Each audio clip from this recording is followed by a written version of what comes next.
Do you ever feel like your brain is just running a marathon without a finish line?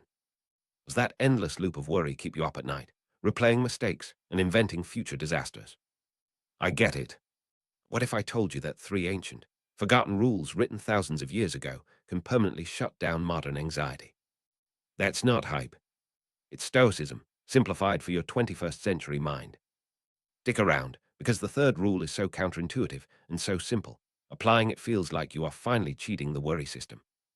Welcome to Sense Logic, where we take big philosophy and shrink it down into actionable advice you can use today. Here's the deal. A modern world is built on choice and complexity, and that complexity breeds anxiety. We're flooded with information, expecting ourselves to control outcomes that are completely out of our hands. We try to fight our worries with more worry, and that simply doesn't work. But the Stoics, guys like Marcus Aurelius, had a system for emotional immunity. You're going to break down their three most powerful rules. If you practice these three things consistently, I promise you, that crippling, soul-sucking anxiety starts to lose its grip. Let's dive into rule number one. Know the difference. The foundation of peace is something called the dichotomy of control. It is super simple. You must sort every event in your life into one of two buckets. Bucket A, things you can fully control, your effort, your opinions, your judgment. Bucket B, things you cannot control, the traffic, what other people think of you, the economy, or the weather. Real talk, 99% of your anxiety comes from trying to shove bucket B stuff into bucket A. You worry about a promotion. You control the work you put in, but you don't control the boss decision. Worry about what someone said. You control your reaction, but you don't control their mouth. If you stop spending your energy on the weather and focus only on your umbrella, you just reclaimed half your mental life. Moving on to rule number two, value your time. The Stoics called this Memento Mori, or remember you must die. Wait, don't click away.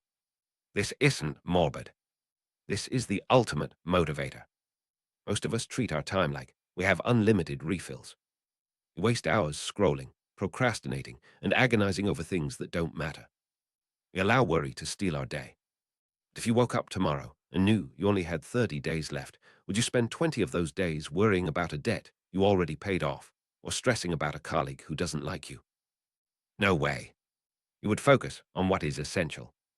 Memento Mori is just a tool to snap you back into reality. When worry starts creeping in, ask yourself, is this worth sacrificing the precious, finite time I have left? If the answer is no, you treat that anxiety like the thief it is and push it out the door. This brings us to the ultimate anxiety hack, rule number three.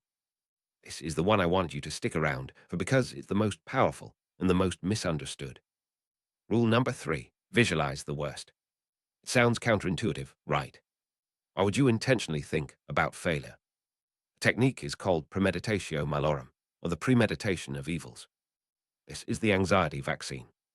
You sit down, usually first thing in the morning, and you vividly imagine the things you worry about actually happening.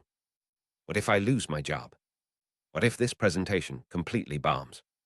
What if I get rejected? When you practice this, two things happen. First, you realize the worst-case scenario is usually survivable, even if it is painful. You stop treating a disappointment like the end of the world. Second, and this is the magic part, when something bad happens later that day, your mind doesn't panic because it has already rehearsed the situation. It takes away the element of emotional surprise. The moment you face the fear head-on, you take away its power. Now, those are the three ancient rules. Focus only on what you control. Value your finite time like gold. And practice visualizing your fears so they stop controlling you. This isn't about being emotionless. It's about being prepared. Start with just rule number one today. If this idea of Stoic logic clicked in your brain, then do your part to smash that like button and subscribe to Sense Logic for more awesome content designed to upgrade your mind. I'll see you in the next video.